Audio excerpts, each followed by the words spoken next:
Alo, chào Vinh, xin chào các bạn.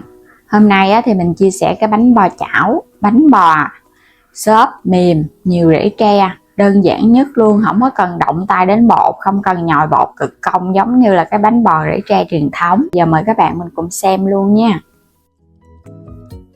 Đầu tiên là mình dùng 100g bột năng cùng với 100g bột mì đa dụng và 200g bột gạo, tổng cộng là 400g. Và 550ml nước cốt dừa nha. Các bạn cân chỉnh cho chính xác thì bánh nó mới ngon. 5g men khô, men ngọt, loại men làm bánh mì. Một cái trứng gà lớn cho nó béo. Muối, vani. 200g đường cát. Rồi sẽ cho cái trứng vào trong thau. Mình khuấy cái trứng trước nha, cho nó tan hẳn ra đó. Có một cái trứng thôi nhưng mà vô bánh bò của mình nó xốp ngon và nó béo béo nữa, nhưng mà không có bị tanh trứng. Rồi tiếp theo là nước cốt dừa nè, 550ml, cũng khuấy đều lên, nhưng mà mình có chừa lại một chút á. Khuấy trứng xong rồi hãy cho tiếp đi. Tổng cộng là 550. Nếu mà không thích béo thì các bạn thay bằng sữa tươi không đường. 5g men khô, trộn thật đều lên. Cái bước này các bạn có thể đậy kính chờ 5 phút cho men nó nổi lên để biết là men còn hoạt động hay không. 200g đường cát, khuấy thật đều. Tỷ lệ mình dùng là 1 đường và 2 bột thì bánh của mình nó sẽ ngon nha, độ ngọt nó vừa. 100g bột mì đa dụng, trộn đều lên trước cho nó đừng có bị ốc trâu quấn cục, rồi mình hãy cho tiếp. 100g bột năng. Các bạn làm công thức này đi, bảo đảm ăn ngon luôn, mềm dai mà xốp nữa, có rễ tre, không có cần nhồi bột. 200g bột gạo, muối, vani để khử mùi tanh của trứng, giúp bánh thơm hơn. Trộn thật đều lên.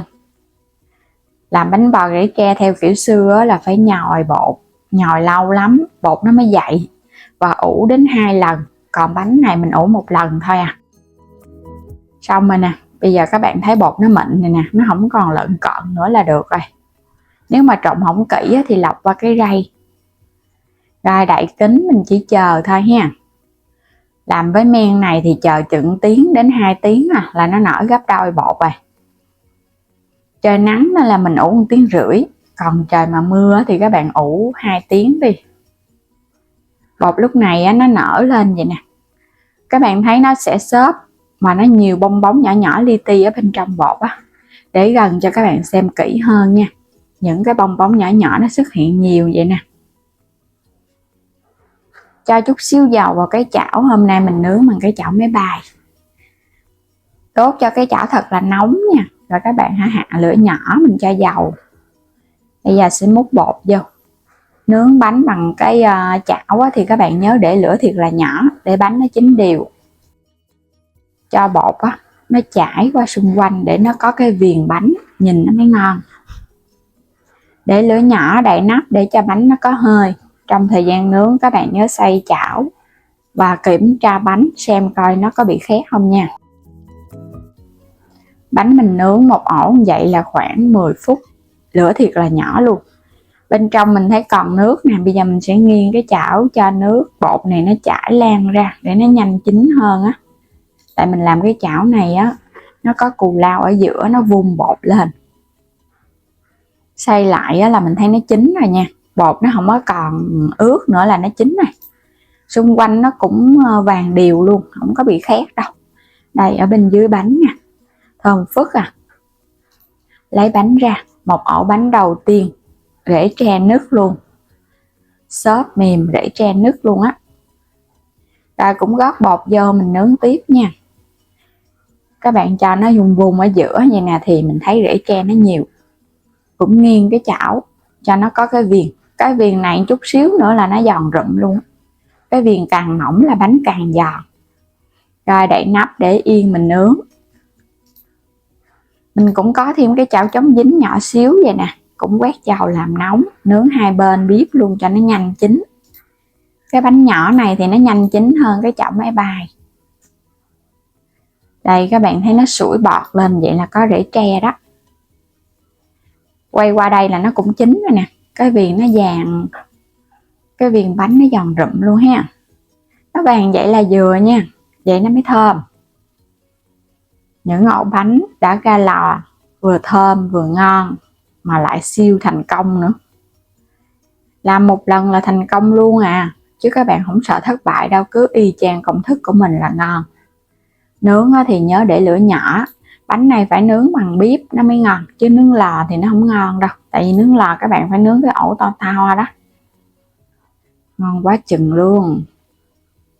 Nhìn giống y như là cái bánh xèo vậy đó ha, xung quanh nó có cái viền mỏng mỏng, ở chính giữa thì nó có cái cù lao, thơm ngon nước mũi luôn. Nướng ra cái bánh nó thơm nước cốt dừa thôi luôn á. Cái bánh nào cũng rễ tre đặc ngạt nha, xốp mềm lắm, cầm lên nó mềm. Ở bên dưới thì nó vàng đều vậy nè. Nướng phải cho nó vàng vàng vậy nó mới thơm, chứ các bạn nướng trắng quá là nó không thơm.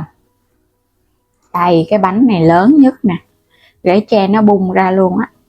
Mình nướng cái bột nó hơi nhiều quá thì nướng nó lâu chín, nhưng mà khi các bạn cắt cái bánh ra thì thấy rễ tre nó gõ hơn.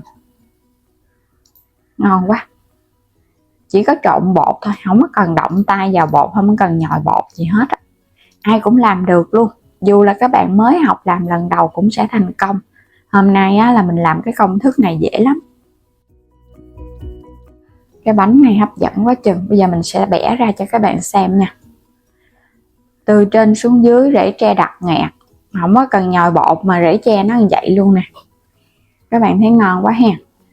Bánh bò nướng trứng. Ngoài cái đường cát các bạn có thể làm đường thốt nốt thì càng thơm bánh hơn, và cái màu sắc nó càng hấp dẫn hơn nữa đó. Quá chừng ngon, cầm cái bánh ưng ý luôn á. Hôm nào rảnh các bạn cứ làm thử nha, bảo đảm ăn siêu ngon luôn. Phải nhớ là ủ bột cho thật là nở gấp đôi luôn, mình mới đi nướng thì bánh nó mới ngon.